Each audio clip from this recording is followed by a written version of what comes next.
말씀드리겠지만 그렇다고 김건희 여사의 국정농단을 가릴 수 없다고 목소리를 높였습니다.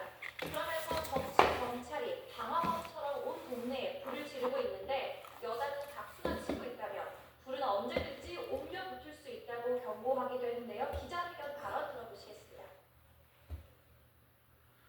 해도 너무하지 않습니까? 대통령의 정적 죽이기의 혈안인 정치검찰의 비열한 야당 탄압을 규탄합니다. 반면 국민의힘은 이 대표 본인이 했던 법대로라는 말처럼 앞으로 법정에서 진실을 밝히라고 맞받았습니다. 한지아 수석 대변인은 논평을 내고 법은 만인에게 평등하다는 보편적 상식이 이 대표에게만 예외일 순 없다고 꼬집었습니다.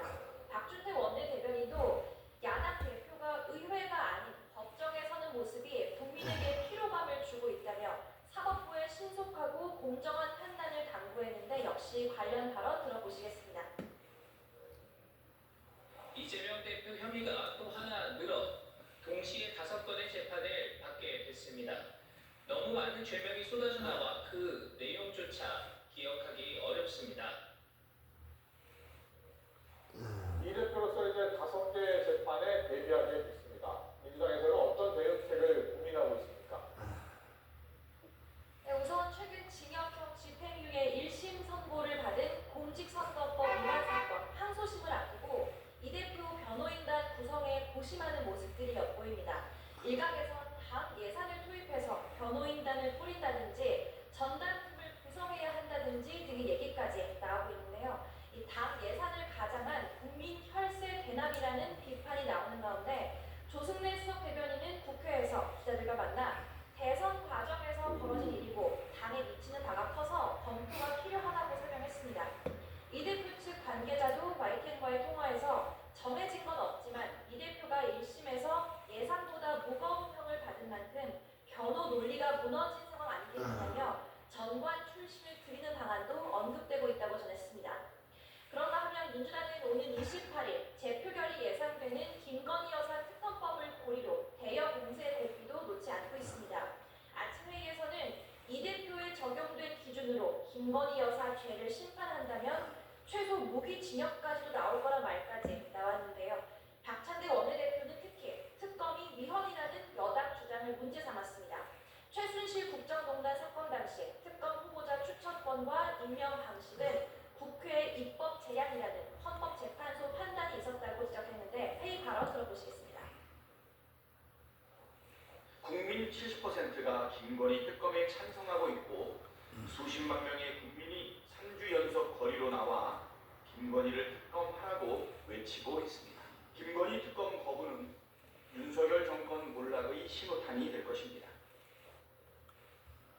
여당 상황도 알아보겠습니다. 여당은 이른바 투트랙 전략을 유지한다는 계획이라고요.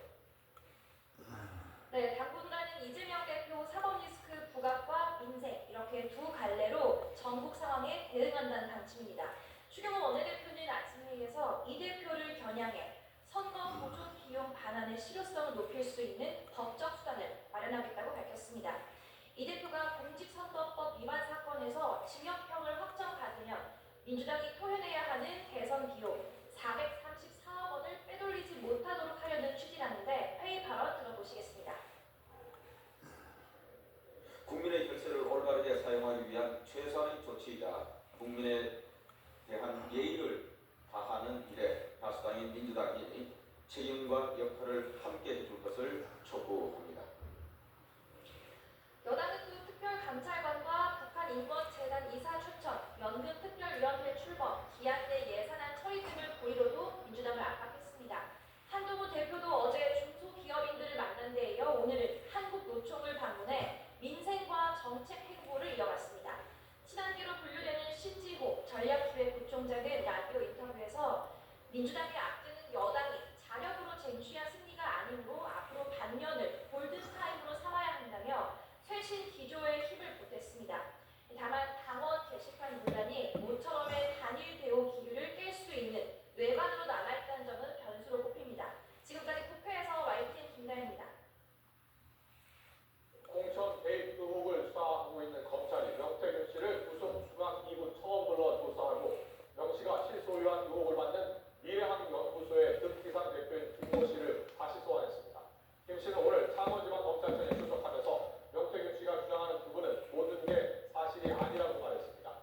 씨와 강희경